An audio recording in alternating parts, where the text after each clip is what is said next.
En el nombre del Padre, del Hijo y del Espíritu Santo. Amén.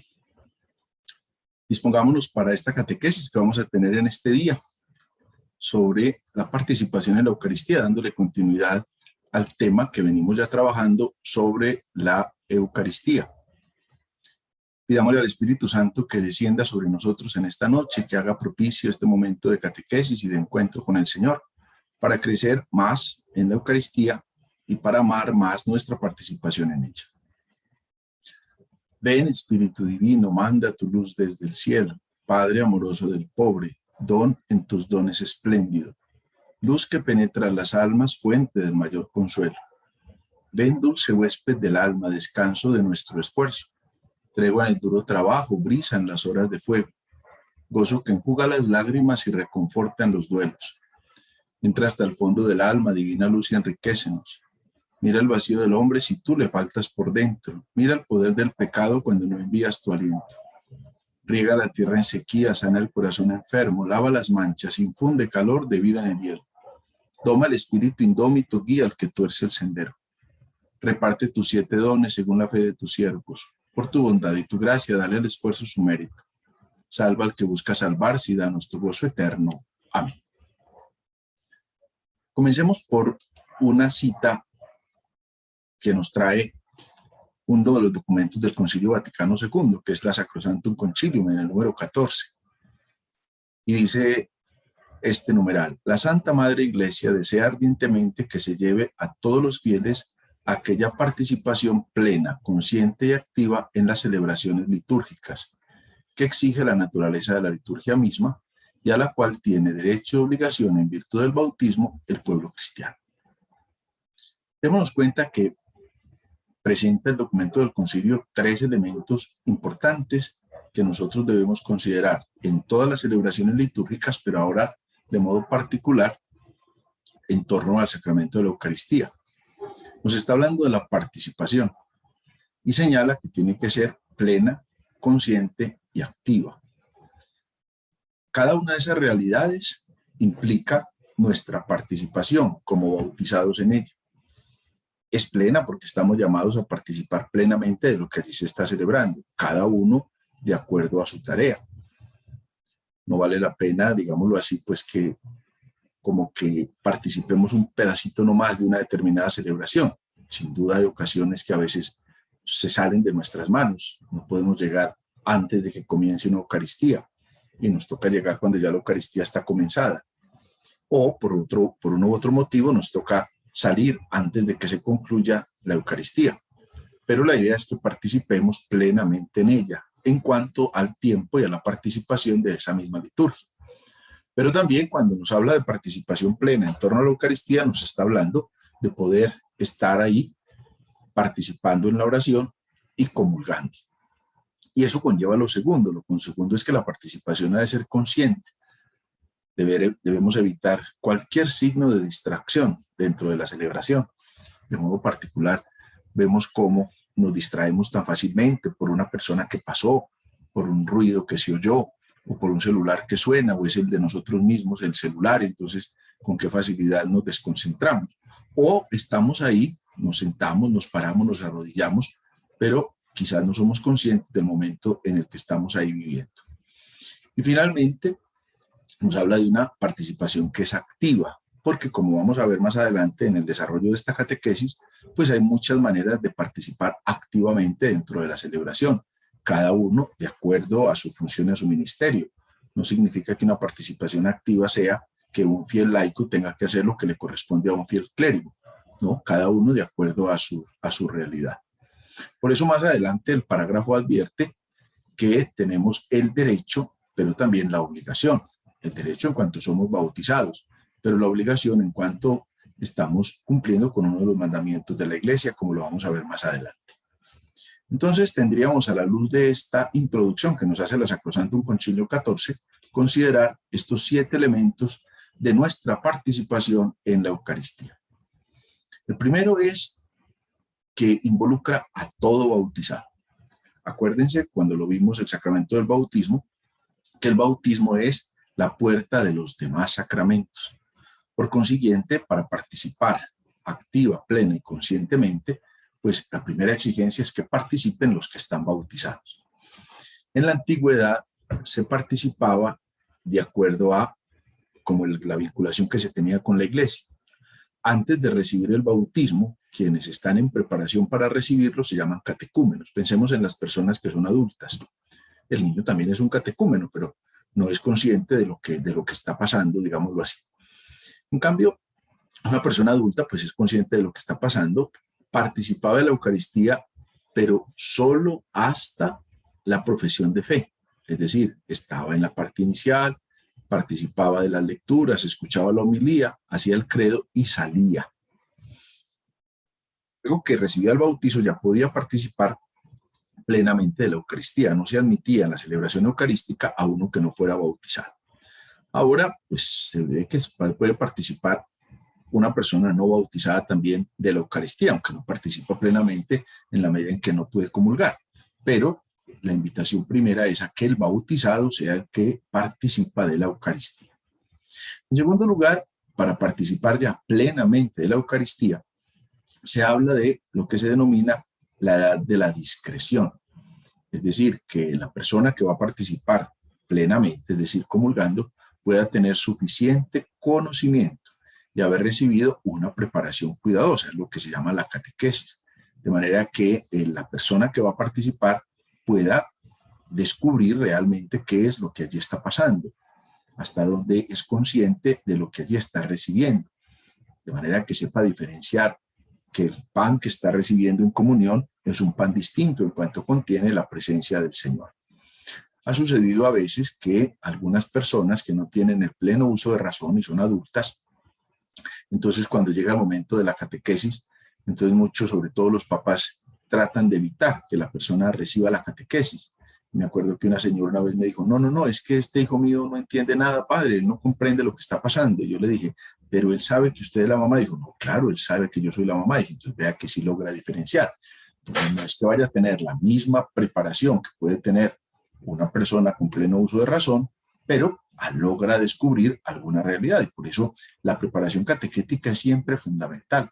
No es solamente aprender oraciones. A veces hay unas personas que consideran que no es necesario hacer nada porque ya el niño no sabe, o el niño se aprendió unas oraciones o se aprendió un librito que le dieron, entonces no tienen que prepararse. Por el contrario, la catequesis es una experiencia profunda del conocimiento de Dios que debe llevar a la persona a disponerse no solo para el sacramento de la Eucaristía, sino para cualquiera de los sacramentos.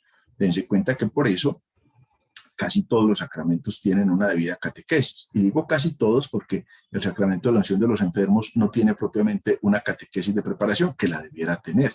Sin embargo, a lo largo de la vida del enfermo, pues está llamado a conocer el valor salvífico que tiene el sacramento de la unción, como lo hablaremos en su momento si Dios nos lo permite. Pero aquí concentrados en el sacramento de la Eucaristía, hemos de descubrir la necesidad de que quien va a recibir la Eucaristía pueda estar debidamente preparado, suficiente conocimiento para participar en la ceremonia en sí misma y obviamente participar plenamente en la comunión. La tercera realidad que nos presenta la Iglesia es que quien tenga conciencia de hallarse en pecado grave no debe comulgar sin acudir antes a la confesión sacramental. Recuerden ustedes que hay pecado grave y hay pecado leve. El pecado leve, ¿se puede comulgar en pecado leve? Sí, pues lo ideal es que se comulgue siempre en estado de gracia, pero si una persona está en pecado leve, no por eso se debe privar de la Eucaristía. Recuerden ustedes que la Eucaristía comienza siempre con un acto penitencial. Una vez que el sacerdote comienza la celebración, dice en el nombre del Padre, del Hijo y del Espíritu Santo, y luego saluda, el Señor esté con ustedes, inmediatamente hace un acto, digámoslo así, de contrición. Y por eso dice, para participar dignamente de estos sagrados misterios, reconozcamos nuestros pecados y pidamos perdón. Y empieza, yo confieso ante Dios Todopoderoso, o alguna de las otras fórmulas que son aprobadas dentro de la instrucción general del misal romano para poder participar. Quien se halla en pecado grave, pues puede hacer la comunión sacramental y pues debe acudir cuanto antes a la confesión sacramental. En cuarto lugar, pues la norma también advierte que se puede comulgar 2 veces el mismo día. Sin embargo, hay que tener en cuenta que solo es legítimo recibir la comunión otra vez, es decir, a lo sumo 2 veces en un día, pero siempre y cuando se participe plenamente en la celebración de la Eucaristía. No tiene sentido que puede suceder a veces que en parroquias que tienen misas muy continuas, entonces usted llegó a la misa de 6 de la tarde, pero todavía no se ha acabado la misa de las 5, entonces llegó y todavía están dando comunión, entonces va y comulga sabiendo que ya en la misa de 6 va a participar de la comunión. No tiene sentido.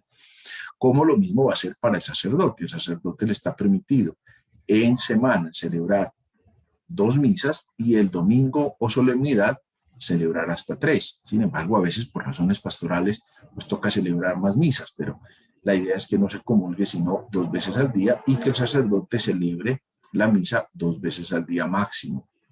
¿Por qué esta norma?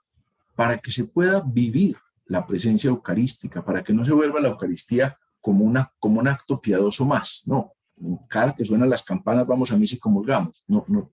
La idea es que usted pueda vivir una Eucaristía al día y pueda vivirla a plenitud y pueda tomar conciencia de la realidad que está viviendo en esa celebración.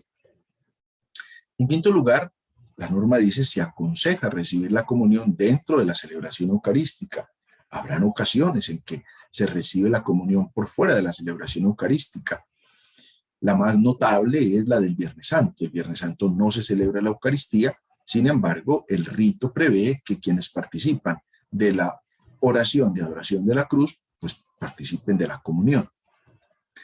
Un segundo dato es, por ejemplo, cuando hay un enfermo que hay que llevarle la comunión a su casa, está recibiendo la comunión por fuera de la celebración eucarística. La puede recibir el enfermo o la puede recibir también el cuidador del enfermo y está por fuera de la celebración eucarística.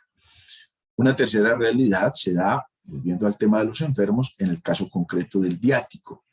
El viático es la última comunión que se recibe cuando una persona está en artículo mortis, es decir, ya está próxima a la muerte, pues puede recibir la comunión no necesariamente dentro de la celebración de la Eucaristía. Y se recomienda vivamente que la persona pueda recibir la comunión. Se llama viático porque es como el alimento espiritual que lo llevará de esta vida a la eterna. Y una otra realidad que puede suceder, que a veces usted está en un lugar que no conoce o va por una carretera, es el día del precepto, usted logra llegar a una misa, ya la misa empezó o está muy adelante, pues puede comulgar, no tiene por eso que privarse de la comunión porque sabe que no va a tener ese mismo día la posibilidad de volver a comulgar. La sexta realidad para participar de la Eucaristía es en referencia al ayuno presacramental. No ha pasado de moda. El ayuno presacramental lo manda la Iglesia mínimo 1 hora antes de comulgar.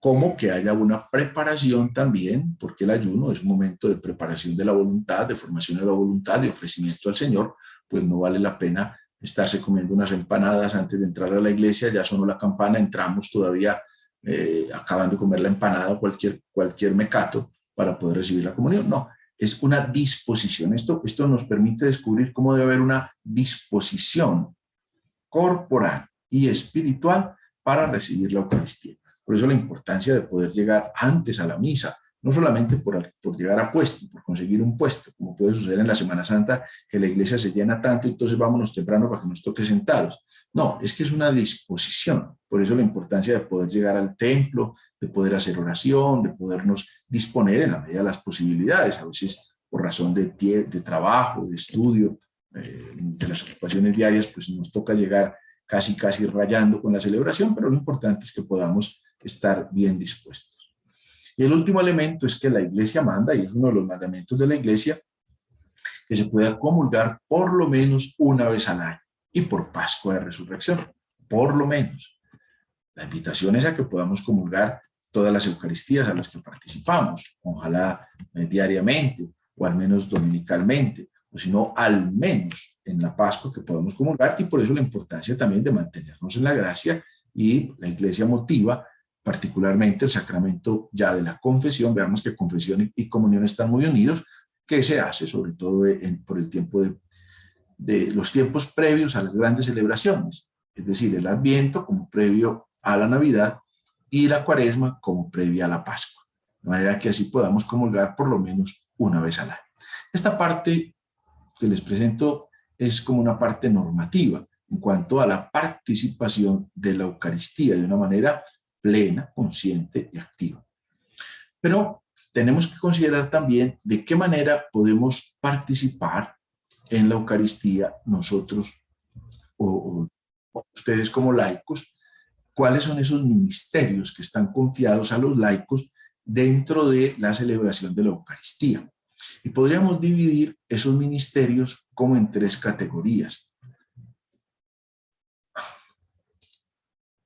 Hay unos ministerios estables, hay otros ministerios extraordinarios o de suplencia y hay otros ministerios temporales u ocasionales.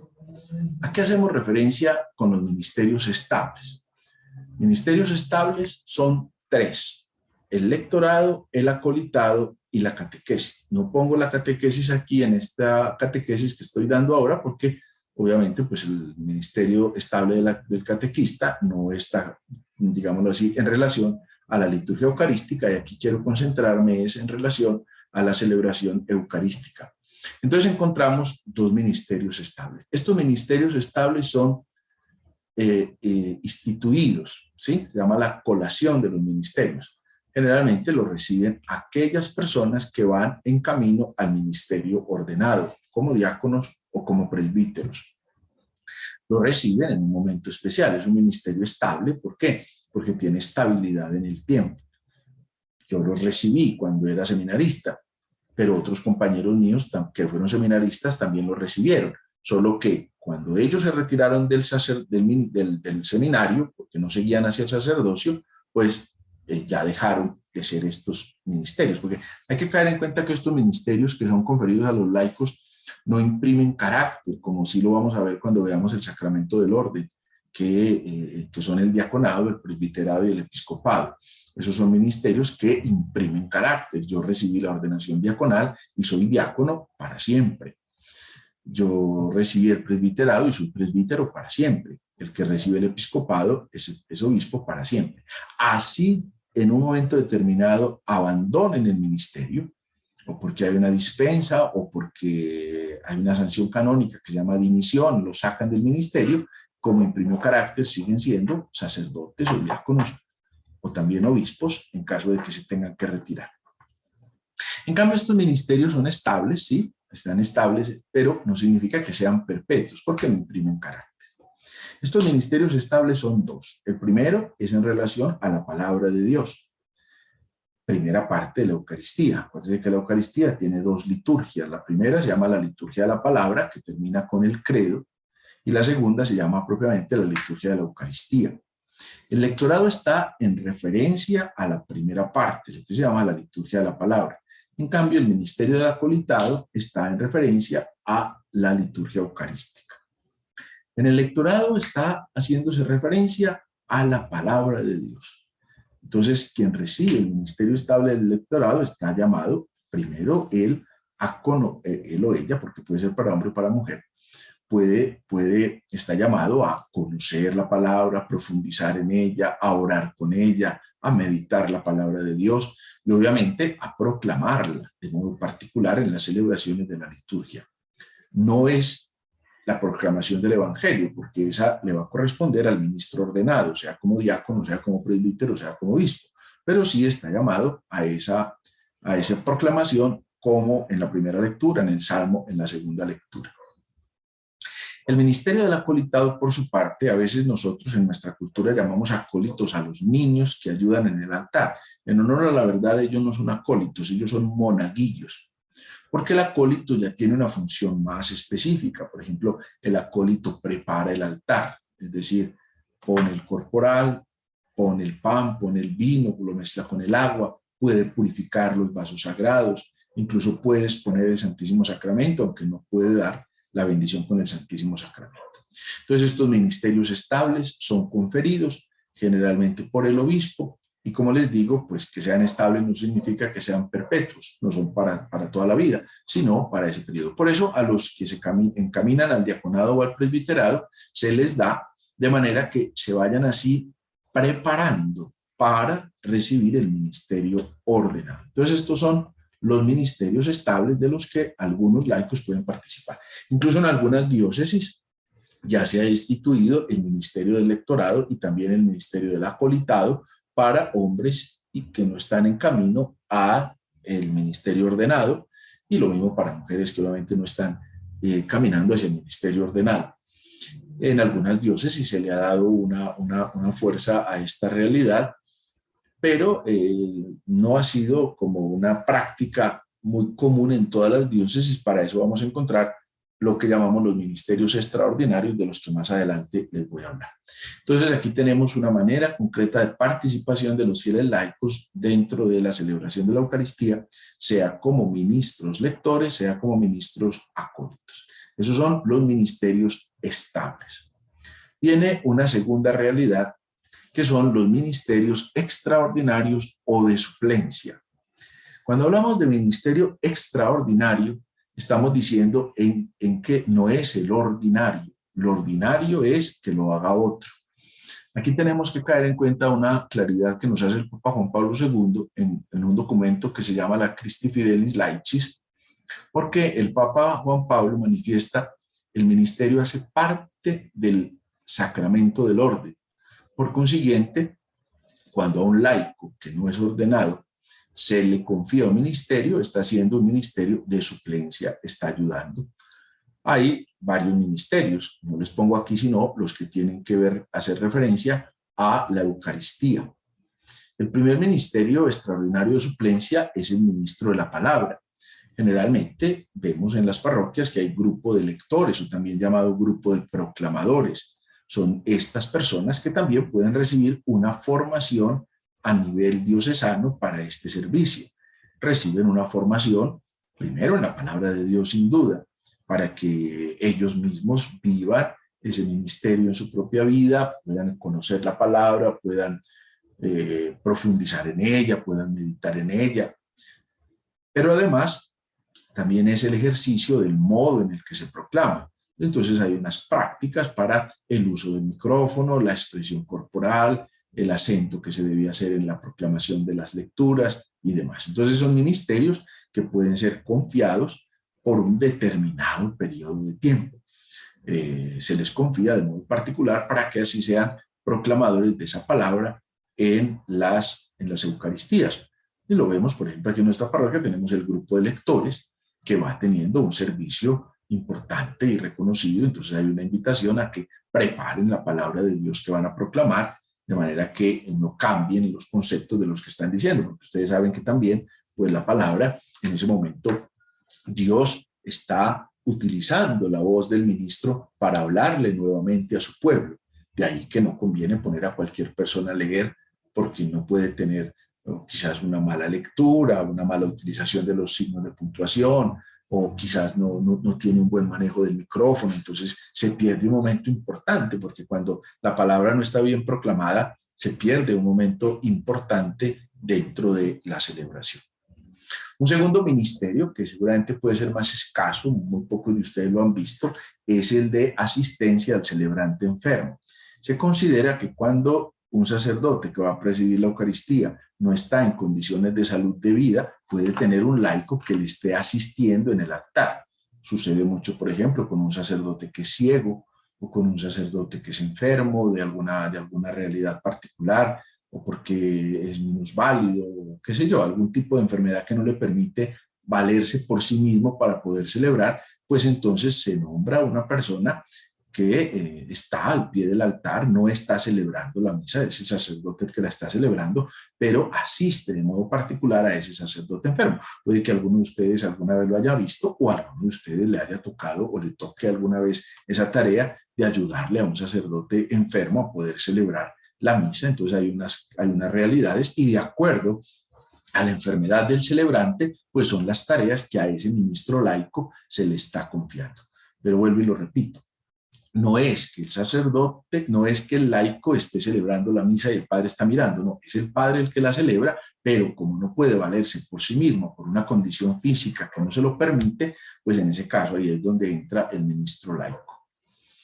Luego tenemos un ministerio laical que es el de cuidado de una comunidad privada de párroco. Esto sucede mucho en territorios donde la escasez de los sacerdotes es muy grande, entonces hay unos ministerios confiados a laicos para que celebren la liturgia dominical. Propiamente no se trata de una misa, pero es un momento en el que el laico anima a la comunidad.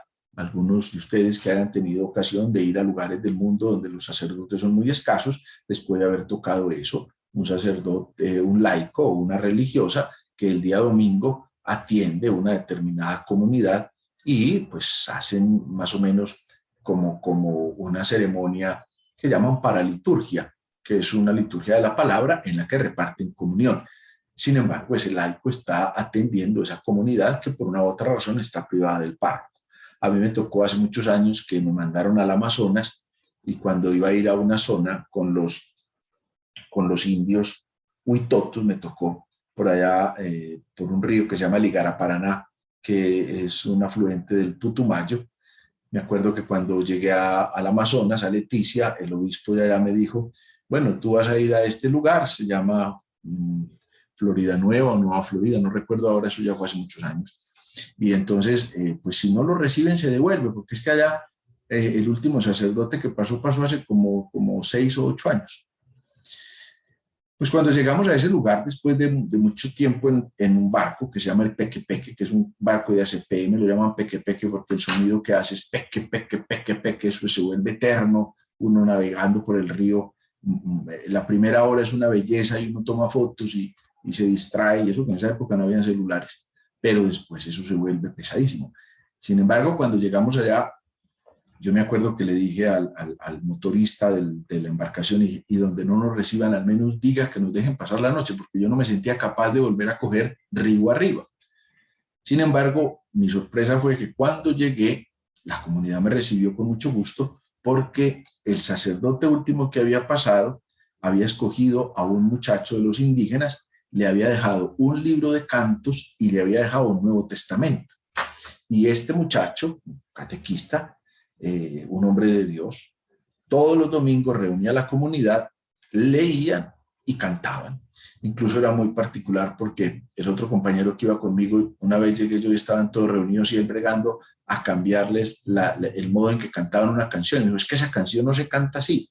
Y yo le dije, ¿y quién dijo que no se canta así? Ellos le pusieron música, déjelo con la música que tienen, porque ya ellos se la saben así. Y era bellísimo porque él, pues había algunas canciones que las cantaba con la música que nosotros le hemos puesto, pero aquellas otras que no, él les puso música y la comunidad entera las cantaba con esa melodía.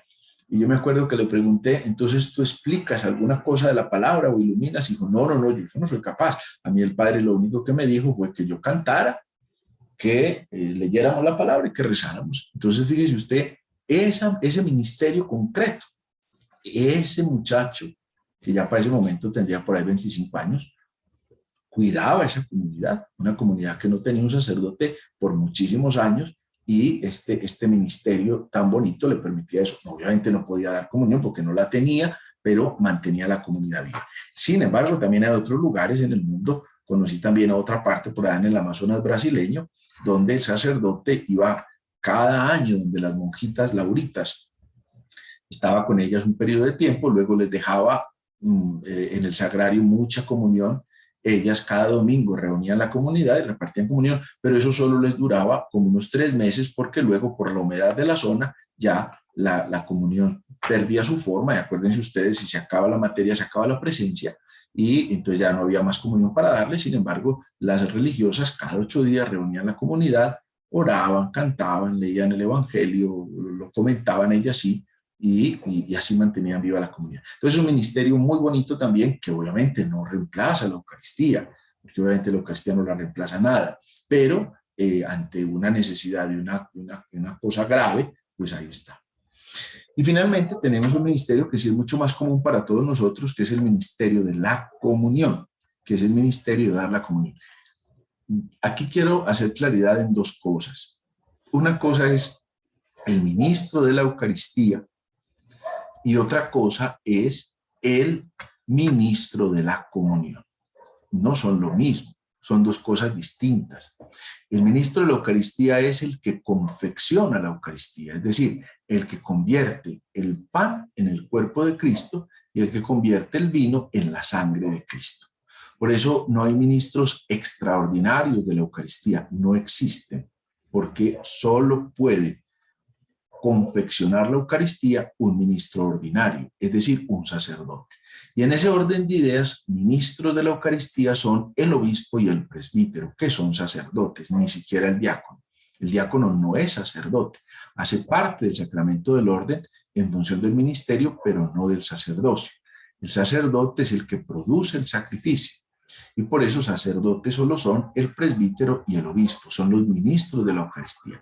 El ministerio de la Eucaristía no admite un ministro extraordinario, solo son ministros ordinarios, el obispo y el presbítero, que tendrán como condición estar válidamente ordenados para poder celebrar la Eucaristía y obviamente contar con las debidas facultades ministeriales, porque yo soy presbítero, pero puedo estar suspendido, y si estoy suspendido del ministerio por una sanción canónica, pues no puedo celebrar la Eucaristía. O si yo me retiro del ministerio y pido una dispensa, no puedo celebrar la Eucaristía.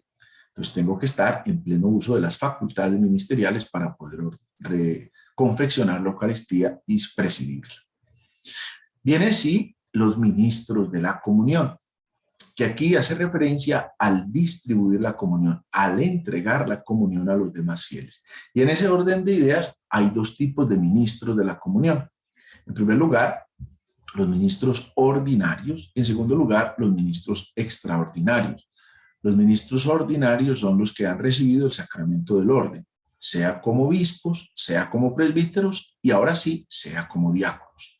Son los ministros ordinarios de la comunión. A ellos les corresponde, en primer lugar, distribuir la comunión.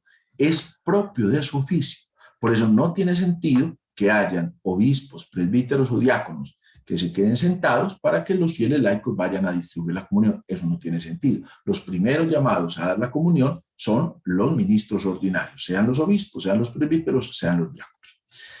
Luego vienen lo que son ministros extraordinarios de la comunión, que son todas aquellas personas que no han recibido el sacramento del orden, pero que reciben de parte del obispo de la diócesis la delegación para que por un periodo de tiempo puedan distribuir la comunión a sus fieles. Aquí entra, por ejemplo, las religiosas, los seminaristas, los fieles laicos de las parroquias. Fíjense ustedes que son extraordinarios. ¿Por qué? Porque no son ordinarios. Entonces, todo el que no es ministro ordenado es ministro extraordinario. El ministro extraordinario es conferido por un periodo de tiempo y hay unas condiciones particulares. Por ejemplo, el ministro extraordinario no es ministro de todas partes. No es que donde vaya a dar la comunión, no. Está condicionado generalmente a un determinado territorio, que puede ser la parroquia, o a una determinada realidad. Por ejemplo, puede haber un ministro extraordinario para distribuir la comunión en determinado hospital, o un ministro extraordinario para distribuir la comunión en la cárcel tal, o en tal y tal cárcel, ¿cierto? Entonces, están delimitados a un territorio porque siempre estarán estos ministros extraordinarios bajo la supervisión del párroco del lugar o del obispo propio cuando se trate de un lugar particular como un territorio de misión extraordinario. Entonces, yo creo que es importante que consideremos esa distinción entre ministros de la Eucaristía y ministros de la comunión. Entonces, estos vienen siendo los ministerios extraordinarios o de suplencia. Pero viene un tercer grupo, una tercera categoría, mucho más amplia, que son los ministerios confiados a los laicos de modo temporal u ocasional. Y aquí encontramos nosotros más que ustedes pueden haber visto dentro de la celebración de la Eucaristía. Por ejemplo, el primero de esos ministerios es el ministerio de acogida. Lo usamos mucho, por ejemplo, en la época de la pandemia, cuando habían unas restricciones para entrar en el templo, que la gente se tenía que inscribir. Pero bueno, la acogida también la vemos en algunos lugares y es un ministerio muy bonito porque es el que recibe las personas, el que las saluda o el que va y las acomoda en un determinado lugar. Por ejemplo, en las grandes iglesias, catedrales, es muy normal encontrar un grupo de personas que nos van ubicando en una determinada zona o en otro. A veces en las capillas pequeñas, pues cada uno se sienta donde quiera, pero a veces quien haya asistido a una misa con el Papa se da cuenta que van acomodando por un determinado lugar. Entonces, el ministerio primero es un ministerio de acogida, que antiguamente se llamaba hostiariado, que era el que recibía a los fieles cristianos, incluso en la época en que celebraban misa en las catacumbas, para poder saber si realmente era un cristiano y no era un enemigo de la fe que venía a ser una cosa negativa. Entonces, el ministerio de acogida es un ministerio muy bonito porque es el de poder saludar acoger, acomodar a los fieles que llegan a la celebración de la Eucaristía.